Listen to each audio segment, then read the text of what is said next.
ہے اسلام جذبہ ایثار چاہتا ہے، اسلام جذبہ قربانی چاہتا ہے، اسلام حضرت اسماعیل علیہ السلام جیسی استقامت چاہتا ہے، اسلام حضرت ہاجرہ جیسا جگر چاہتا ہے، اسلام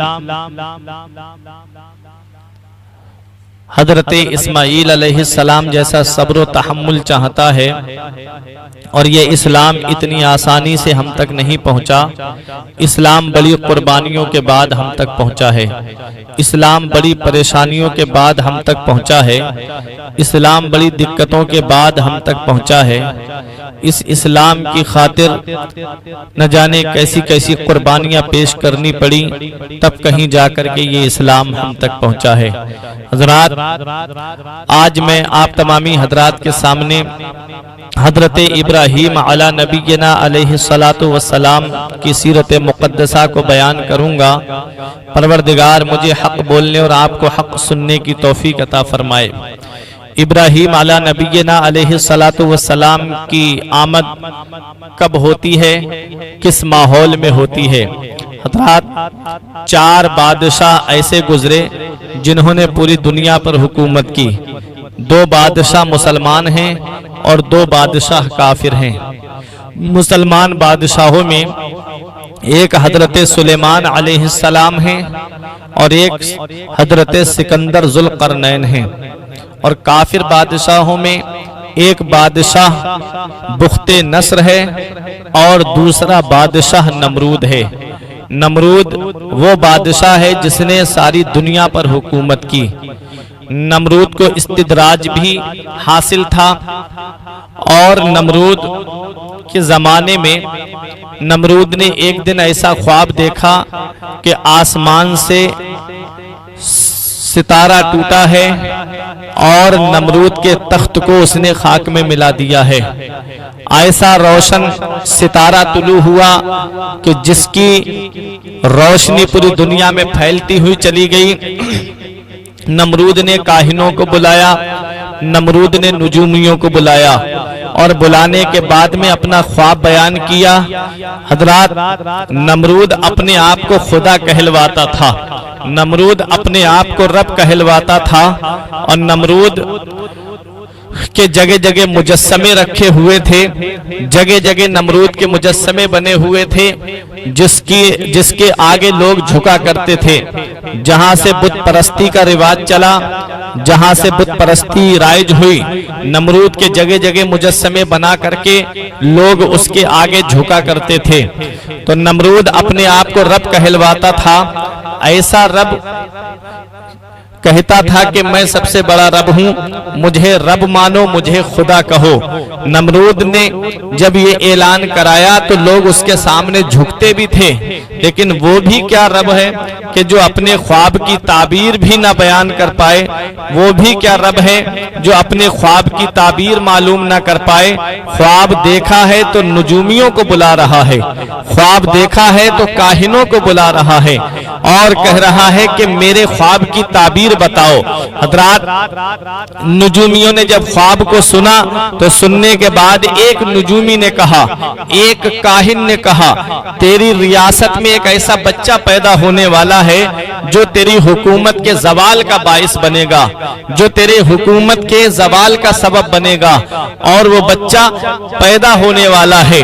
نمرود نے سپاہیوں کی فوج تیار کرائی، اور لاکھوں کی تعداد میں فوج تیار کرنے کے بعد اس نے پوری ریاست میں لوگوں کو دوڑایا اور کہا کہ عورتوں کو مردوں سے جدا کر دیا جائے اور مردوں کو عورتوں سے الگ کر دیا جائے، تاکہ نہ مرد عورت کے پاس جائیں اور نہ وہ بچہ پیدا ہو۔